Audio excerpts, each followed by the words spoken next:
ನಮ್ಮ ಪೂರ್ವ ನಿಯೋಜಿತ ಏನು ಕಾರ್ಯಕ್ರಮ ಇತ್ತು ಅದು ಒಂದು ಸ್ಥಳದಿಂದ ಆ ಕಚೇರಿ ಹತ್ರ ಬಂದು ಆ ಅಧಿಕಾರಿಯನ್ನ ಯಾಕೆ ಈ ರೀತಿಯಾಗಿ ನಡ್ಕೊಳ್ತಾ ಇದ್ದೀರಾ, ಇದು ನಿಮ್ಮ ಸ್ವಂತ ಕಚೇರಿ ಅಲ್ಲ, ಇದ್ರ ಬಗ್ಗೆ ಸ್ಪಷ್ಟನೆ ಕೊಡಿ ಅಂತೇಳಿ ನಾವು ಅಲ್ಲಿ ಹೋದಂತ ಸಂದರ್ಭದಲ್ಲಿ ಅಲ್ಲಿ ಸ್ಥಳದಲ್ಲಿ ಪೊಲೀಸರು ಇದ್ರು. ಅಂದ್ರೆ ನಮ್ಮ ಅನುಮತಿ ತಗೊಂಡಿದ್ದಕ್ಕಾಗಿ ಪೊಲೀಸರು ಬಂದಿದ್ರು. 3 ಜನ ಟ್ರಿಪಲ್ ಸ್ಟಾರ್ ಅಧಿಕಾರಿಗಳು ಅಂದ್ರೆ ಸರ್ಕಲ್ ಇನ್ಸ್ಪೆಕ್ಟರ್ ಮೇಲಿನ ಅಧಿಕಾರಿಗಳು ಅಲ್ಲಿ ಇದ್ರಾಗ್ಲೂ ಕೂಡ ಆ ಕಚೇರಿಗೆ ಬಂದಂತ ಸಂದರ್ಭದಲ್ಲಿ ಅಲ್ಲಿ ಕಾಂಗ್ರೆಸ್ಸಿನ ಕಾರ್ಯಕರ್ತರು ಅಂತ ನಾನು ಹೇಳೋದಿಲ್ಲ, ಚೇಲಾಗಳು, ಕಾಂಗ್ರೆಸ್ಸಿನ ಚೇಲಾಗಳು, MLA ಚೇಲಾಗಳು. ಯಾಕೆ ನಾನು ಕಾಂಗ್ರೆಸ್ಸಿನ ಕಾರ್ಯಕರ್ತ ಅಂತ ಹೇಳಲ್ಲ ಅಂದ್ರೆ ಪ್ರತಿಯೊಂದು ಪಕ್ಷದಲ್ಲೂ ಕೂಡ ಬಿಜೆಪಿ ಆಗಿರ್ಬೋದು, ಕಾಂಗ್ರೆಸ್ ಆಗಿರ್ಬೋದು, KRS ಆಗಿರ್ಬೋದು, ಯಾವುದೇ ಪಕ್ಷದ ಕಾರ್ಯಕರ್ತರು ತಮ್ಮ ಪಕ್ಷದ ಸಿದ್ಧಾಂತಗಳನ್ನು ನಂಬಿಕೊಂಡು ಅದಕ್ಕಾಗಿ ಕೆಲಸ ಮಾಡ್ತಿರ್ತಾರೆ. ಆದ್ರೆ ಚೇಲಾಗಳು ಹಂಗಿಲ್ಲ. ಚೇಲಾಗಳು ತಮ್ಮ ನಾಯಕರಿಗೆ ಬಕೆಟ್ ಹಿಡಿಯತ್ತ ಅವ್ರು ಕೊಡುವಂತ ಬೇರೆ ಬೇರೆ ಟೆಂಡರ್ಗಳನ್ನ ತಮ್ಮ ಇದನ್ನ ತಗೊಂಡು ಒಂದು ಏನಂತಾರೆ ಅದರ ಉಪಯೋಗವನ್ನು ಪಡ್ಕೊಳ್ತಾ ಕಾನೂನು ಬಾಹಿರ ಕಾಂಟ್ರಾಕ್ಟ್ ಗಳನ್ನ ಪಡ್ಕೊಳ್ತಾ ಅವ್ರ MLAಗಳನ್ನ MP ಗಳ ಚೇಲಾಗಳ ಕೆಲಸ ಮಾಡ್ತಿರ್ತಾರೆ. ಹಾಗಾಗಿ ಅಂತ ಚೇಲಾಗಳು ಅಲ್ಲಿ ಬಂದು ಅದನ್ನ ನೀವ್ಯಾರು ಪ್ರಶ್ನೆ ಮಾಡಲಿಕ್ಕೆ ಮಾಡ್ತಾರೆ. ಅಲ್ಲಿ ಇನ್ನೊಂದು ಅಂಶ ಇಲ್ಲಿ ಹೇಳೋದಾದ್ರೆ, ಈ ಹಿಂದೆ ಕೂಡ ಮಳವಳ್ಳಿಯ ನರೇಂದ್ರ ಸ್ವಾಮಿ ಅವರು ಹಿಂದೆ KRS ಪಕ್ಷ ಆದ್ರೆ ಇಲ್ಲಿ ಬಂತಂದ್ರೆ ಅವ್ರನ್ನ ಬಂಧಿಸ್ತೀವಿ ಅಂತ ಹೇಳಿಕೆ ಕೊಡ್ತಾರೆ, ಇವ್ರನ್ನ ಬಂಧನ ಮಾಡಿ ಅಂತ ಹೇಳ್ತಾರೆ.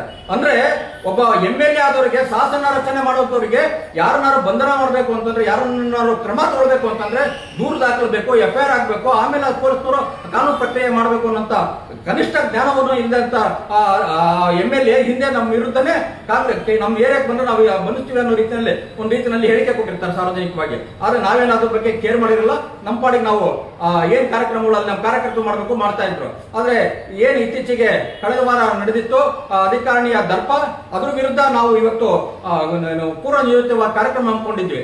ಆದ್ರೆ ಅಲ್ಲಿಗೆ ಬಂದಂತ ಕಾಂಗ್ರೆಸ್ಸಿನ ಚೇಲಾಗಳು ನಮ್ಮ ನರೇಂದ್ರ ಸ್ವಾಮಿ ಅವರು MLAಗಳನ್ನ ಫೋಟೋ ಹಾಕಿಟ್ಕೊಂಡಿದ್ದೀರಾ ಅಂತ ಕೇಳ್ತಾರೆ.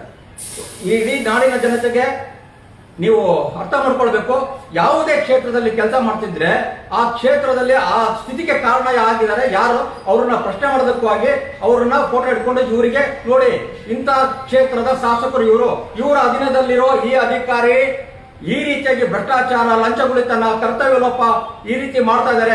ಈ ಕ್ಷೇತ್ರನ MLA, ಈ ಕ್ಷೇತ್ರದ ಜನತೆ ಅರ್ಥ ಮಾಡ್ಕೋಬೇಕು. ನೀವು ಇಂಥ MLAಗಳನ್ನ ಆರಿಸಿದ ಪರಿಣಾಮವಾಗಿ ಈ ಅಧಿಕಾರಿಗಳು ಇಂಥ ದುರ್ವರ್ತನೆ ತೋರಿಸ್ತಾರೆ, ದುರಾಡಳಿತ ತೋರಿಸ್ತಾ ಇದ್ದಾರೆ, ಈ ರೀತಿ ಬಂಡತನ ತೋರಿಸ್ತಾ ಇರುವಂತಹ ಕಾರಣ ಯಾಕೆ ಅಂತಂದ್ರೆ ಈ MLA ಕೃಪಾ ಕಟಾಕ್ಷ ತಮಗೆ ಬೇಕಾದಂತ ಅಧಿಕಾರಿಗಳನ್ನ ಅಲ್ಲಿಗೆ ಹಾಕಿಸ್ಕೊಂಡು ಅವರ ನೆರಳಿನಲ್ಲಿ ಇವತ್ತು ಮಾಡಬಾರದನ್ನ ಮಾಡ್ತಾ ಅವ್ರು ರಕ್ಷಣೆ ಮಾಡ್ತಾ ಇದ್ದಾರೆ. ಅದಕ್ಕಾಗಿನೇ ಇವತ್ತು ಆ ಇಂಥ MLA ಅಧೀನದಲ್ಲಿರುವಂತಹ ಮಳವಳ್ಳಿಯ MLA ಅಧೀನದಲ್ಲಿರುವಂತಹ ಅಧಿಕಾರಿಗಳು ಇವತ್ತು ತಮ್ಮ ಸ್ವೇಚ್ಛಾಚಾರವಾಗಿ ನಡ್ಕೊಳ್ತಾರೆ. ಸಂವಿಧಾನ ಸಂವಿಧಾನ ಅಡಿನಲ್ಲಿ ಇವತ್ತು ಯಾರ ಕರ್ತವ್ಯ ನಿಲುಸ್ತಾ ಮಾಡ್ತಾರೆ ಅನ್ನೋದನ್ನ ಹೇಳಕ್ಕಾಗಿ ಅದನ್ನ ಮಾಡ್ತಾರೆ.